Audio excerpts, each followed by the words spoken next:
నమస్కారం సుప్రభాత గంటారావానికి స్వాగతం. ముందుగా ప్రధానాంశాలు. ఒక్కరోజే రికార్డు స్థాయిలో సామాజిక పింఛన్ల పంపిణీ 95% లబ్ధిదారులకు అందజేసి ప్రభుత్వం సరికొత్త వరవడి. విభజన సమస్యలపై తెలంగాణ సీఎంకు చంద్రబాబు లేఖ. ఈ నెల 6న ముఖాముఖి చర్చించుకుందామని ప్రతిపాదన.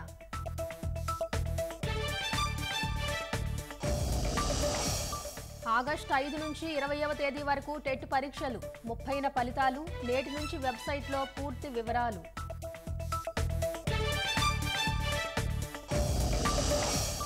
పోలవరం వద్ద అంతర్జాతీయ నిపుణుల పరిశీలన.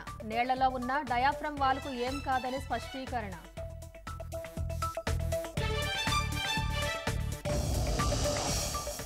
జూన్లో 8% పెరిగిన జీఎస్టీ వసూళ్లు 1,74,000 కోట్లకు చేరినట్లు వెల్లడి.